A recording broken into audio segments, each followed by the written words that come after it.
मौलाना alias Qadri ने अमीर बनकर पूरे पाकिस्तान के बरेलवी मसलक की शक्ल ही बदल डाली।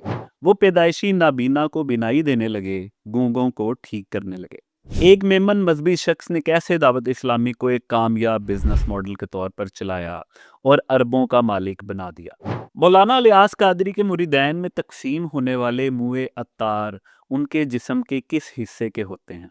मौलाना अलियास कादरी के करीबी साथी क्यों उनके खिलाफ हो गए और दावत इस्लामी दो टुकड़ों में तकसीम हो गई? दम वजीफ़े करामात मुहय्यरुल अकूल वाक़यात से कैसे मौलाना अलियास कादरी ने लाखों लोगों को अपना मरीद बनाया? मदनी टीवी ने कैसे मौलाना अलियास कादरी को बेनकाब करके पाकिस्तानी अवाम के सामने रख दिया?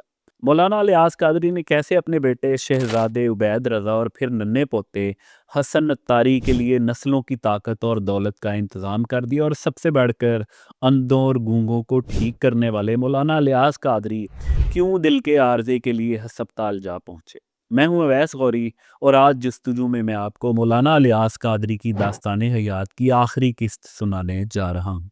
अगर जैसे कोई मुझे ज़कात देना उसकी ज़कात हो जाएगी। मैं इस पोजीशन में हूँ। हज़रत साहब के बालों को तकसीम करना, मुँह मुबारक कहना। 1990 से पहले जलालपुर जट्टा में तशरीफ लाए थे तो प्यारे बाबा जान की करामत है, जब वो रोटी का टुकड़ा अभी प्यारे बाबा जान ऐसे नरम और ताज़ा है। ने शहजादे को ही क्यों बनाया और किसको बनाया? इनसे ज्यादा पावरफुल बेहतर है आपके पास? चार पाई जिस पर बैठे होते थे मोहतरम हाजी अब्दुल रहमान साहब रहमतुल्लाह अलैह, जो आपके वालिद गिरामी हैं, वो हवा में उड़ने लग जाती थी। मेरे इंतकाल के बाद भी सियासी सरगर्मियों दूर रहें। कि बाबा जान क्या जिन्नात साइंसी टेक्नोलॉजी से इस्तेफादा हासिल कर सकते हैं? तो और सुबह आके देखते हैं तो सिस्टम वगैरह ऑन हुए होते हैं, उन पर कुछ काम भी किया जा चुका होता है। और जिन्नात मशीनें भी चला सकते हैं। ओए बापा जानी, जो तेरे तोहफे ये पैदा हुए हैं ना, बिलाल कादरी और अहमद रजा कादरी तेरे बेटे, जब तू इनके लिए इनकी वालदा मोहतरमा के पास गया था ना, तो जियाउद्दीन मदनी साहब साथ वाली चरपाई पे मौजूद थे। लो सामो।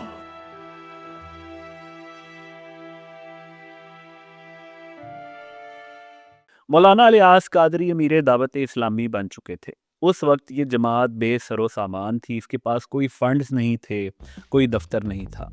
मौलाना अलियास कादरी नूर मस्जिद में इमामत करते थे और यहीं पर उनके मुरीद उनसे मिला करते थे। मगर अब मौलाना अलियास कादरी के पास ऐसी पावर आ चुकी थी कि अगर वो इसका ठीक इस्तेमाल करते तो उनके मुरीदैन की तादाद करोड़ों में हो सकती थी। उनका पैगाम करोड़ों लोगों तक पहुंच सकता था और फिर ये मॉडल इतना कामयाब हो सकता था कि पाकिस्तान में इसकी मिसाल न मिलती। और फिर ऐसा ही हुआ।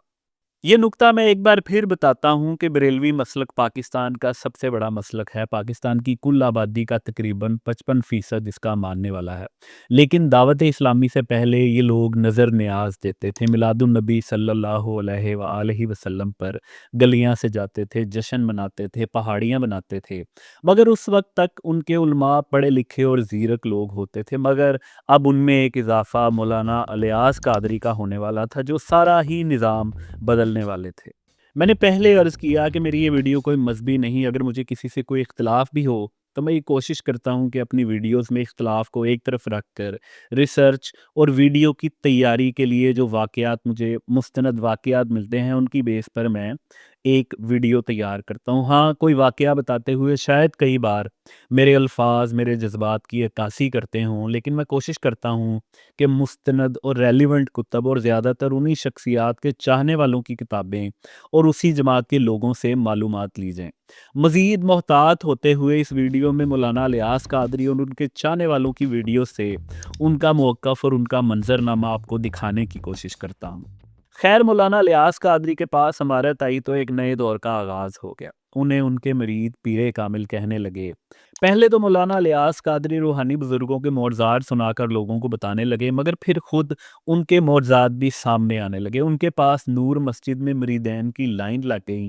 वो शैतानी जिन्नात से लोगों को निजात दिलाने लगे, आँखों पर दम करके बीमारियां दूर करने लगे। और फिर उनकी करामात इस कदर बढ़ने लगी कि वो गूंगों को ठीक करने लगे, पैदाइशी नाबीना लोगों की बिनाई वापस लाने लगे। रेफरेंस के तौर पर ये कुछ वीडियोस मुलाहिजा करें। अमीर उसने कहा मदीना, उस शख्स के पीछे ही उसका बेटा खड़ा हुआ था। उसने कहा कि ये मेरा बेटा है, 1.5 साल हो गया, ये खामोश है, बोलता नहीं है, बोल नहीं रहा। डॉक्टर को चेक करवाया, डॉक्टर ने कहा ये नहीं बोल पाएगा। अमीर सुन्नत ने इशारा जैसे उसको अपने पास बुलाया, अमीर सुन्नत ने उसको कहा, दम किया, कहा कहो अल्लाह, उसने नहीं बोला, बोल नहीं पाया वो। फिर दोबारा अमीर अहले सुन्नत ने कहा कहो अल्लाह, उसने कोशिश की लेकिन नहीं बोल पाया। अमीर अहले सुन्नत जैसे जलाल में आ जाता है एक बंदा, आप खड़े हुए, आपने उस बच्चा जो था, वो लड़का था, वो उसके दोनों कंधों पे इस तरह हाथ से पकड़ा जोर से, और ऐसे जोर से झंझोड़ा और कहा कहो या रसूल अल्लाह। उस शख्स ने इतनी जोर से कहा या रसूल अल्लाह, तो एकदम मेरा जो दिमाग था वो माउफ हो गया, मैं सकते में आ गया। 1995 वाला वाकया में पता चला बापा आ रहे हैं तो गुलजार तैयबा से गाड़ी तैयार हुई, उसमें मादर जात यानी पैदाइशी नाबीना का मैं भी चलूंगा। बोला नहीं, मैं भी एक वली कामिल आ रहे हैं तो मैं भी चलता हूँ। बापा से इस्लाम भाई सलाम दुआ कर रहे थे, बाबा मुबारकबाद दे रहे थे, खुश थे, वो दार गाड़ी के बजाते रहे। अब नाबीना थे बेचारे, करीब आए बापा के, तो इस्लाम भाई ने कहा बापा बेचारे देख नहीं सकते हैं, आपकी मोहब्बत में आए, ये आप दम कर दें। इस तरह की बातें होती रही। अमीर अहले सुन्नत ने दम भी किया, आंखों पर उंगलियां फेरी, और जब टॉर्च लगाई तो उसकी आंखें रोशन हो गई। मैं अपने जज्बात का इजहार नहीं करूंगा, फिर अक्सर देखने वालों को लगता है कि मैं किसी एजेंडे पर हूं या किसी शख्स के खिलाफ काम कर रहा हूं। तो आपको मैं कुछ मज़ीद वीडियोस दिखाता हूं जहां पर मौलाना इलियास कादरी के ख्यालात, उनका इल्म व फ़न, उनका दिखावा, शायद आपको बहुत कुछ नज़र आए। अल्लाह के बंदो, देखो रात के कितने बजे हैं? इस वक्त मदीना मुनव्वरा में 12:30 बजने वाले रात को झाड़ू देने से तंगदस्ती आती है, खुसूसन कपड़े से झाड़ू देने से तंगदस्ती आती है। तो ये गुनाह तो नहीं है, लेकिन तंगदस्ती के असबाब से बचना चाहिए। तो अब दिन को बाकी कर लेना। पीली चप्पलें पहनने से फिक्रें कम होती हैं, काले चप्पल पहनने से फिक्रें बढ़ती हैं। जैसे दाढ़ का दर्द है किसी के, तो उसकी दाढ़ को पकड़ के ये कहें 4 कमाएं 32 खाएं, वास्ते कुतबे आलम के एक को छोड़ एक न जाए। अगर कोई शख्स नमाज पढ़ रहा हो और जब वो ये देखे कि कोई उसे देख रहा है तो अपने सजदे को तवील कर दे, तो ये शिर्क है। फर्ज कीजिए 5 सेकंड का सजदा वो कर रहा था, अब उसने 7 सेकंड का किया, ये 2 सेकंड किसके लिए है? इस एक सजदे के 2 मसजूद हो गए। तो 5 सेकंड का सजदा तो अल्लाह के लिए, 2 उसके लिए शिर्क होगा। अगर कोई शख्स नमाज पढ़ रहा हो और जब वो ये देखे कि कोई उसे देख रहा है तो अपने सजदे को तवील कर दे, तो ये शिर्क है। जिंदगी का भरोसा अलविदा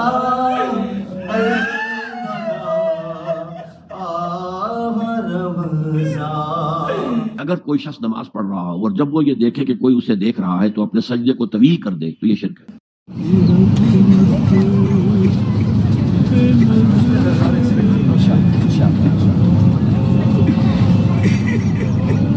अगर कोई शख्स नमाज पढ़ रहा हो और जब वो ये देखे कि कोई उसे देख रहा है तो अपने सजदे को तवील कर दे, तो ये शिर्क है।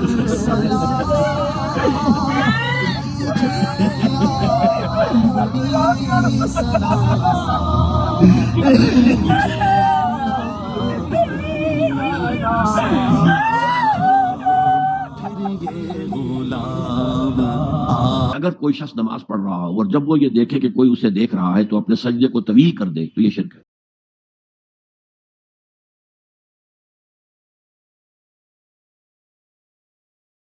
अगर कोई शख्स नमाज पढ़ रहा हो और जब वो ये देखे कि कोई उसे देख रहा है तो अपने सजदे को तवील कर दे, तो ये शिर्क है।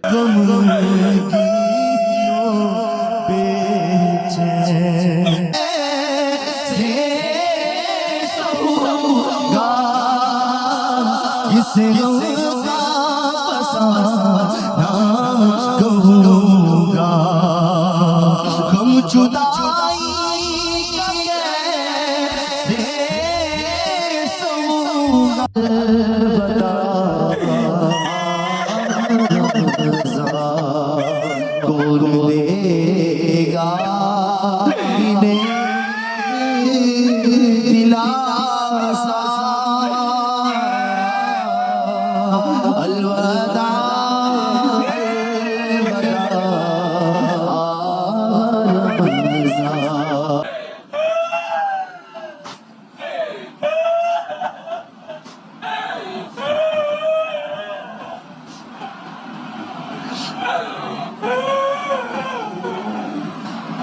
तो क़यामत के रोज़ हर मुरीद अपने पीर के झंडे तले होगा। अल्लाह ताला ने गौस पाक के सदक़े में मुझ पर करम फरमाया तो सारे अत्तारी इंशाल्लाह एक जगह जमा होंगे। 90 की दहाई में मौलाना इलियास कादरी एक वलीउल्लाह पीर कामिल के तौर पर पूरे पाकिस्तान में जंगल की आग की तरह मशहूर हो रहे थे। वो क्योंकि पढ़े लिखे नहीं और असल इस्लाम से वाकिफ नहीं थे, तो वो जिन भी नज़रियात पर कारबंद थे उनका बरमला इजहार कर रहे थे और उनके मुरीदैन की तादाद में हर नए दिन इजाफा हो रहा था। मगर इस बात में कोई शक नहीं कि उन्हें अपना काम आता था, बिजनेस उनकी घुट्टी में उन्हें मिला था और फिर दावत इस्लामी के पास चंदों का ढेर लगने लगा। मगर इसके पीछे कादरी साहब की मार्केटिंग के मुख्तलिफ क्रिएटिव आइडियाज़ भी होते थे। आपको एक मिसाल बताता हूँ कि कादरी साहब ने 90 की दहाई में गुर्बत दूर करने के लिए एक तहरीर लिखी। मुझे कोशिश के बावजूद वो पेपर नहीं मिल सका, मगर उसका मतन कुछ कुछ याद है कि मदीने के कोई बुजुर्ग थे, उन्होंने किसी गरीब को एक वजीफ़ा लिख कर दिया। ये वजीफ़ा ख़ास तरतीब से पढ़ना था और फिर इस कागज़ की दर्जनों फ़ोटो कापियाँ, यानी इस पेपर के ऊपर वजीफ़े के बाद ये लिखा होता था कि जो शख्स इस कागज़ की इतनी फ़ोटो कापियाँ यानी दर्जनों फ़ोटो कापियाँ करवा कर बांटेगा, उसे गुर्बत से निजात मिलेगी। नतीजा ये निकला कि मौलाना इलियास कादरी की नूर मस्जिद से निकलने वाला ये कागज़ बिलाशुबा करोड़ों की तादाद में फ़ोटो कॉपी करवाया गया और पाकिस्तान का शायद ही कोई घर या शहरी ऐसा हो जिसके पास ये कागज़ कभी न कभी किसी न किसी शक्ल में ना पहुँचा हो। इब्तिदा में ये आलम था कि वो दावत इस्लामी जिसके पास कोई दफ्तर और फंड्स नहीं थे, वो दीगर बरेलवी उलमा यानी मौलाना शफ़ी उकाड़वी, अल्लामा अब्दुल मुस्तफ़ा की मसाजिद में हफ्तावार इज्तिमात करवाया करते थे। मौलाना इलियास कादरी ने मगर दावत इस्लामी के लिए दिन रात एक कर दिया। उनके इब्तदाई साल पूरे पाकिस्तान के मुसलसल दौरों में गुजरे। अपने मुरीदैन के साथ वो लोकल ट्रांसपोर्ट पर पूरे पाकिस्तान के दौरे करते और उनकी करामात से पूरा पाकिस्तान वाकिफ़ होने लगा। मगर सिर्फ 10 सालों में कराची में फिजान मदीना के नाम से दावत इस्लामी का मरकज़ बन चुका था, जो उस वक्त एक अजीमुश्शान इमारत थी जिसकी 8 मंजिलें थी, जहां पर दरसे निज़ामी, लाइब्रेरी, मस्जिद और रिहायशी हिस्सा भी बन गया। यहाँ पर मौलाना इलियास कादरी के इत्र की फ़रोख्त के लिए दुकान भी बनाई गई और मौलाना इलियास कादरी अपने ख़ानदान के साथ इस अजीमुश्शान इमारत में मुंतकिल हो गए। वो मौलाना इलियास कादरी जो सड़कों पर झाड़ू, कुल्फ़ियाँ और फिर इत्र बेचा करते थे, 1991 में वो एक वली और मुर्शद कामिल बन चुके थे। उनके पास उस वक्त बिला मुबालगा लाखों मुरीद आ चुके थे। पाकिस्तान भर में बरेलवियों की मसाजिद आहिस्ता आहिस्ता उनके ज़ेरे असर आ रही थी। नन्हे बच्चे जोक दर जोक सबस इमामे बांधने लगे। गलियों में ये तबलीगी जमात वालों की तरह लोगों को नेक इंसान बनने की तबलीग करते नजर आते। मुफ्ती वकारुद्दीन इब्तदाई सालों में ही दावत इस्लामी को मौलाना इलियास कादरी के हवाले कर चुके थे, मगर मौलाना इलियास कादरी हर मामले में उनकी राय और फैसले के पाबंद थे। मगर जब 1993 में मुफ्ती वकारुद्दीन की वफ़ात हुई तो मौलाना इलियास कादरी इससे बहुत पहले दावत इस्लामी के होली सोली सरबराह बन चुके थे। मौलाना इलियास कादरी अब इतने अमीर थे कि उन्होंने नूर मस्जिद, जहाँ पर उन्होंने 10 साल तक इमामत की, वहाँ की सारी 10 सालों की तनख्वाहें जो उनके बकौल तकरीबन 80,000 रुपये बनती थी, वो भी मस्जिद कमेटी को वापस कर दी और हम उनके इस बयान पर यकीन करते हैं कि ये रकम उन्होंने अपनी बड़ी बहन से ली थी। मौलाना इलियास कादरी एक तरफ पैदाइशी अंधों को ठीक कर रहे थे, गूंगों को बोलने पर मजबूर कर रहे थे, तो दूसरी तरफ पाकिस्तान में कुछ लोग उन्हें अच्छा नहीं समझते थे, तो उन पर कई बार कातिलाना हमले भी हुए। 1995 में अब वो गाड़ियों पर आ चुके थे तो उन पर कातिलाना हमला हुआ। वो पिछली नशिस्त पर बैठे थे, इसलिए महफूज रहे और उनके एक साथी इस हमले में जान की बाजी हार गए। मौलाना इलियास कादरी दावत इस्लामी को आमराना अंदाज में चला रहे थे, मगर उनके साथी जिन्होंने दावत इस्लामी को इस मकाम पर लाने में उनके लिए बहुत जद्दोजहद की थी, उनका हर हाल में साथ दिया था।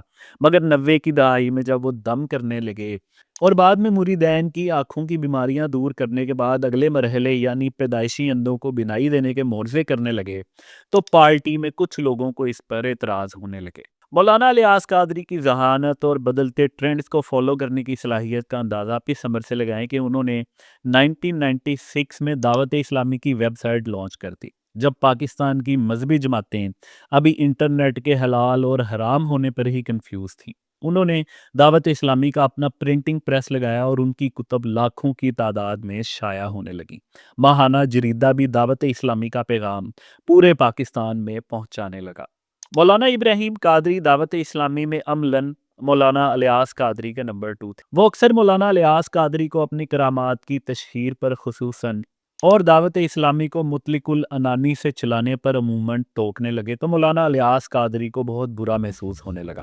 اکثر اختلاف ہونے لگا اور پھر مولانا ابراہیم قادری نے جب ایک بار تحریری طور پر اپنے تحفظات کا اظہار کیا تو اس غیر ضروری انفارمیشن کی کس نے کس کو نکالا، مگر 2001 کا سال تھا جب دعوت اسلامی 2 ٹکڑوں میں پٹ گئی۔ مولانا ابراہیم قادری نے الگ جماعت بنا لی، مگر وہ علمی انسان تھے، نہ ان کے پاس مولانا الیاس قادری جیسا دماغ تھا، نہ کاروباری صلاحیت، نہ کریٹیو آئیڈیاز، تو ان کی جماعت کو اتنی کامیاب نہ ہو سکی۔ مولانا الیاس قادری کو مگر مولانا ابراہیم قادری کے جانے سے ذرا برابر فرق نہیں پڑا، بلکہ اب وہ مزید مضبوط ہو گئے اور انہوں نے پورے پاکستان میں اپنے مریدین کو ذمہ داریاں سونپ دی اور دعوت اسلامی پر ان کی گرپ زیادہ مضبوط ہوگی، اور پھر اس کے بعد آج تک جماعت میں کوئی بھی شخص ان سے اختلاف کی جرت نہیں کر سکا اور وہ اپنی مرضی سے تمام فیصلے کرتے نظر آتے ہیں۔ 2005 وہ سال تھا جب مولانا الیاس قادری نے اپنے آپ کو دعوت اسلامی کا بانی لکھنا شروع کر دیا۔ دوسری قسط میں ہم اس حوالے سے دعوت اسلامی کے بانیان اور ان کی تاریخ مختصراً بتا چکے ہیں، اور مولانا الیاس قادری کسی بھی صورت دعوت اسلامی کے بانی نہیں تھے، مگر انہیں روکنے اور چیلنج کرنے والا اب کون تھا۔ یہاں پر یہ نقطہ بھی واضح کرنا ضروری ہے کہ مولانا الیاس قادری جو کچھ بھی کر رہے تھے، پاکستان کی عوام میں جس قسم کے نظریات کی ترویج کر رہے تھے، اس زمانے میں یہ پاکستان کے بڑے حلقے سے چھپے ہوئے تھے۔ پرنٹ میڈیا کا دور تھا، بریلوی مسلک میں ان کے مریدین لوگوں کو نیکی کی تلقین کرتے تو سب کو اس سے پازیٹیو میسج ملتا۔ وہ تو بات کی بات ہے کہ جب کوئی دعوت اسلامی میں شامل ہوتا یا کراچی جاتا یا مولانا الیاس قادری کی ویڈیو یا لٹریچر پڑھتا تو اسے معلوم ہوتا کہ وہ بالکل ہی الگ نظریات کی ترویج کر رہے ہیں، مگر عمومی تاثر یہی تھا کہ مولانا الیاس قادری ایک بہت بڑا مشن سر انجام دے رہے ہیں، لوگوں کو اچھائی کی تلقین کر رہے ہیں، وہ ایک متین اور زیرک انسان ہیں، لیکن کیونکہ ٹی وی نہیں تھا اور سوشل میڈیا نہیں تھا تو مولانا الیاس قادری اپنی ساری جہالت کرامات کے ساتھ چھپے ہوئے تھے۔ مگر وقت گزرنے کے ساتھ ساتھ مولانا الیاس قادری کے روحانی مقام میں مسلسل اضافہ ہو رہا تھا اور اب ان کے مریدین نعتوں میں بھی ان کا نام لینے لگے، ان کے یوم ولادت پر جلوس نکلنے لگے، ان کے بالوں کو موئے عطار کہہ کر ان کے مریدین میں تقسیم کیا جانے لگا، مگر ساتھ یہ واضح نہیں کیا جاتا تھا کہ آخر یہ بال ان کے جسم کے کون سے حصے کے ہیں۔ وہ جس جگہ بیٹھتے، جو کچھ کھاتے، جس چیز کو ہاتھ لگاتے، وہ تبرکات میں شامل ہونے لگیں اور ان کے مریدین میں تقسیم ہونے لگی، اور ایکس رے میں ان کے دل پر مدینہ لکھا نظر آنے لگا۔ یہ چلے ان کو 10 روپے عیدی اور مدینے کا بسکٹ اور امیر سنت کے موئے مبارک بھی درست ہے، اور آپ کو عاشق غوث اعظم کے پیارے پیارے بایان امیر سنت کے بعد تحفے میں دیے جائیں گے، موئے عطار۔ سالار کی آمد مرحبا، منٹھار کی آمد مرحبا، منٹھار کی آمد مرحبا، میرے پیر کی آمد مرحبا، میرے پیر کی آمد مرحبا، عطار کی آمد مرحبا، عطار کی آمد مرحبا، عطار کی آمد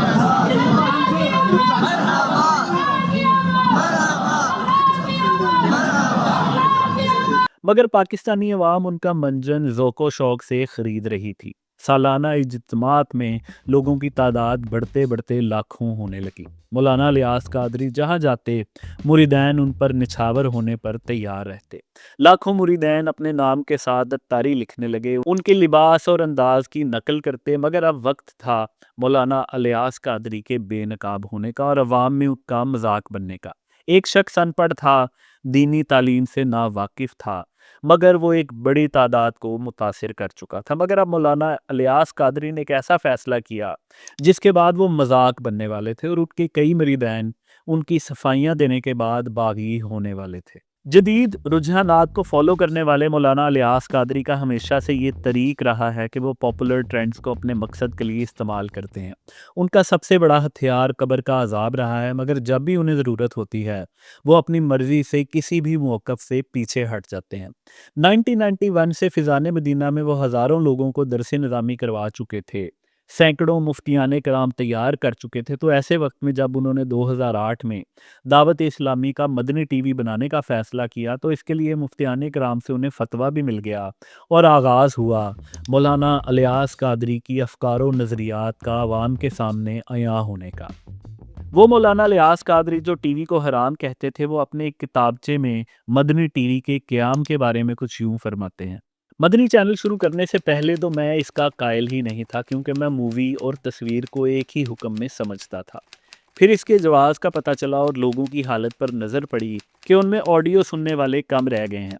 اکثر لوگ ویڈیو چینل دیکھتے ہیں، ان میں کوئی چینل کے ذریعے اپنے اعمال برباد کر رہا ہے تو کوئی ایمان برباد کر رہا ہے۔ لہٰذا میرا یہ ذہن بنا کہ جو علماء مووی کے جواز کے قائل ہیں، ہم ان کے فتوے پر عمل کر لیتے ہیں، کیونکہ ان کے پاس بھی اپنے موقف پر دلائل ہیں۔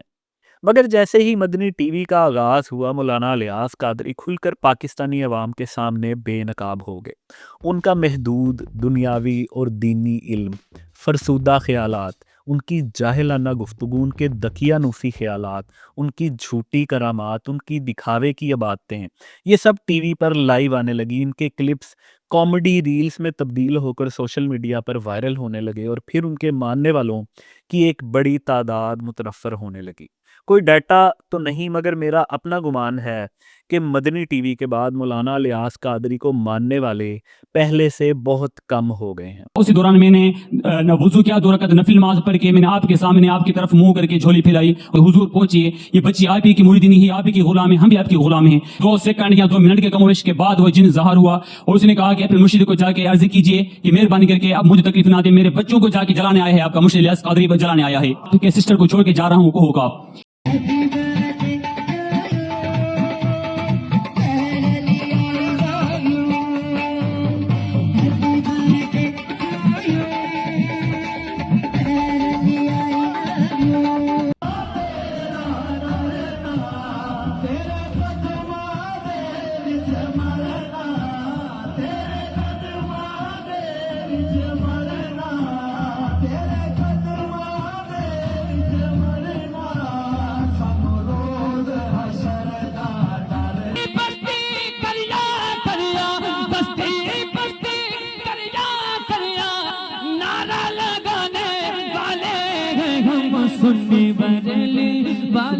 ہم اس مبارک پتھر کے پاس موجود ہیں، لیکن یہ صرف پتھر نہیں ہے۔ ایک بار آپ تہجد کے وقت شاہ قطب عالم رحمۃ اللہ تعالی علیہ رات کے اندھیرے میں گھر سے باہر نکلے اور پیر پہ ٹھوکر لگی تو آپ نے کچھ اس طرح ارشاد فرمایا کہ کیا معلوم پتھر ہے، کنکر ہے، لوہا ہے یا لکڑی ہے۔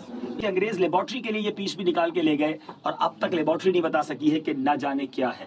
اور اگر اس پتھر کو اٹھایا جائے تو تمنا اگر پوری ہونی ہے تو یہ پتھر آسانی سے اٹھ جاتا ہے۔ مرشدی اس وقت ہم پونا میں ایک بڑی عجیب و غریب کرامت یہاں نظر آئی ہے، تقریباً بتاتے ہیں 80-90 کلو کا پتھر ہے۔ حضرت کا نام لیا جائے اور 11 انگلیاں اپنے ساتھ اسلائی پر رکھے اور جتنی دیر تک سانس کھینچتے ہیں اتنا اوپر جاتا ہے، جس کی پہلے سانس ٹوٹتی ہے آپ کے نام لینے میں پتھر گرتا بھی اسی کی طرف ہے۔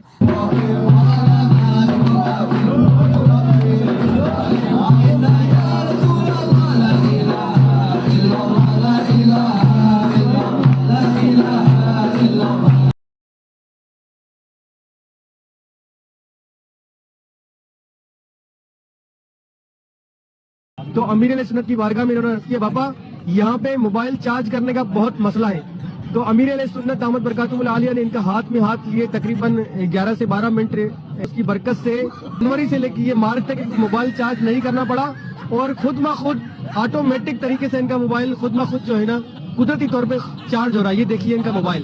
یا سیدی آپ سے عرض یہ ہے کہ جب میرا وقت نزا آئے تو میری بھی مدد فرمائیے گا، بلکہ ہم سب کا جب وقت نزا آئے تو ہماری مدد فرمائیے گا۔ ایک کامیاب بزنس مین کبھی سیاسی معاملات میں حصہ نہیں لیتا، کیونکہ اسے معلوم ہوتا ہے کہ اس کے لیے سب سے پہلے اپنا کاروبار اور پھر اپنے خاندان کی حفاظت اور ان کا محفوظ مستقبل ہوتا ہے۔ مولانا الیاس قادری اس حوالے سے ہمیشہ بہت کلیئر رہے ہیں۔ ان کا واحد مقصد ہمیشہ سے دعوت اسلامی کا عروج یعنی ان کا اپنا عروج اور سکون رہا ہے، مگر ان کے صاحبزادے بلال اتاری شاید ان کے اس ویژن کو سمجھ نہ سکے، یا پھر ان کا مقصد آنے والے وقتوں میں اقتدار حاصل کرنے کی کوشش تھا۔ مولانا الیاس قادری برملا اس بات کا اظہار کرتے ہیں کہ کسی بھی صورت ان کی جماعت کی کسی بھی شخص جلسے، جلوس، احتجاج میں شرکت نہیں کر سکتے، کسی سیاسی معاملے میں دخل نہیں دے سکتے، مگر بلال اتاری نے اپنے والد کو اس بات پر کنونس کرنے کی کئی سال کوشش کی کہ اب اگلا پڑاؤ سیاست میں جانے کا ہے، ہمارا کروڑوں کا ووٹ بینک ہے، پار ہے، پیسہ ہے تو سیاست میں آنا چاہیے، مگر مولانا الیاس قادری نے ہمیشہ اس بات سے منع کیا کہ ہم کبھی اور ہمارا خاندان کبھی سیاست میں دخل نہیں دے گا۔ دعوت اسلامی میں سب کو معلوم تھا کہ بلال اتاری اگلے امیر ہوں گے، مگر بلال اتاری اپنی دھن کے پکے تھے۔ جب ممتاز قادری نے گورنر پنجاب سلمان تاثیر کو قتل کیا تو مولانا الیاس قادری سیاسی معاملے سے اتنا دور رہے کہ وہ ممتاز قادری کے جنازے میں بھی شریک نہیں ہوئے اور انہوں نے ان کے حق میں ایک بیان بھی نہیں دیا، مگر ان کے صاحبزادے ننگے پاؤں ممتاز قادری کی قبر پر پہنچے تو پاکستان کے بااثر حلقوں کے کان کھڑے ہوئے اور انہوں نے مولانا الیاس قادری سے یہ سوال پوچھا کہ آخر آپ کا ان معاملات سے کیا لینا دینا ہے۔ پاکستان کے یہ طاقتور حلقے مولانا الیاس قادری کے غیر سیاسی کردار سے ہمیشہ مطمئن رہے ہیں، تو جب ان کی سخت سرزنش ہوئی تو مولانا الیاس قادری نے اپنے بیٹے کی اچھی خاصی کلاس لی اور عملی طور پر انہیں دعوت اسلامی کے تمام معاملات سے بے دخل کر دیا، اور آج وہ برائے نام دعوت اسلامی میں ہیں جبکہ در حقیقت وہ اپنی ایک الگ جماعت بنا چکے ہیں۔ مولانا الیاس قادری دراصل سڑک سے پار تک پہنچے تھے اور اب ان کی خواہش تھی کہ یہ پاور ان کے خاندان میں ہی رہے، تو انہوں نے 2016 میں اپنے بیٹے شہزادہ عبید رضا اتاری کو اپنا جانشین قرار دے دیا۔ مضحکہ خیز طور پر مولانا الیاس قادری کے صاحبزادوں کو پوری جماعت میں شہزادے پکارا جاتا ہے۔ یہ سچ ہے کہ مولانا الیاس قادری کا اپنا کوئی بینک اکاؤنٹ نہیں، ان کے نام پر کوئی جائیداد نہیں، لیکن یہ بھی سچ ہے کہ دعوت اسلامی کا اربوں روپے کا فنڈ دراصل مولانا الیاس قادری اور ان کی اولاد کا ہے۔ یہ خاندان دراصل پاکستان کا امیر ترین اور طاقتور ترین خاندان ہے جس کا سارا فوکس دعوت اسلامی پر ہے۔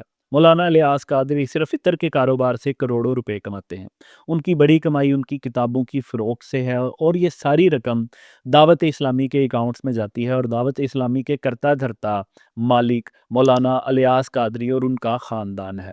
ان کی دولت کا اندازہ لگانے کے لیے آپ کو ایک ریفرنس دیتا ہوں کہ یو کے کی آفیشیل ویب سائٹ کے مطابق دعوت اسلامی وہاں پر ایک کمپنی کے طور پر رجسٹرڈ ہے جس میں 11 ڈائریکٹرز ہیں۔ اسی کمپنی کے تحت رجسٹرڈ مدنی چینل کے اکاؤنٹ میں $1 ملین جمع ہو چکے ہیں۔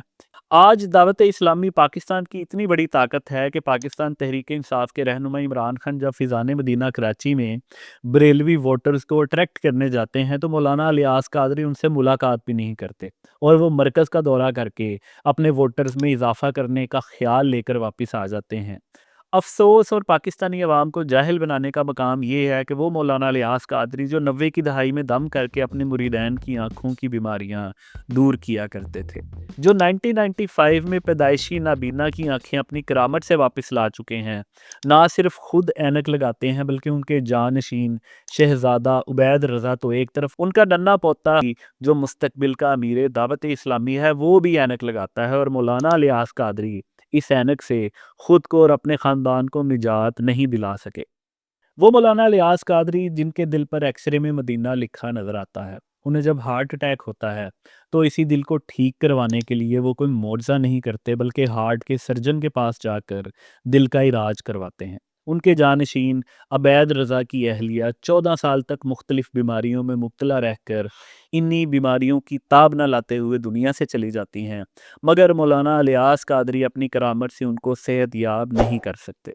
اگر آپ کو جستجو کی یہ ویڈیو پسند آئی ہے، آپ اسی چینل کی کوئی دوسری ویڈیو دیکھنا چاہتے ہیں تو اسکرین پر نظر آنے والے اس لنک پر کلک کر سکتے ہیں۔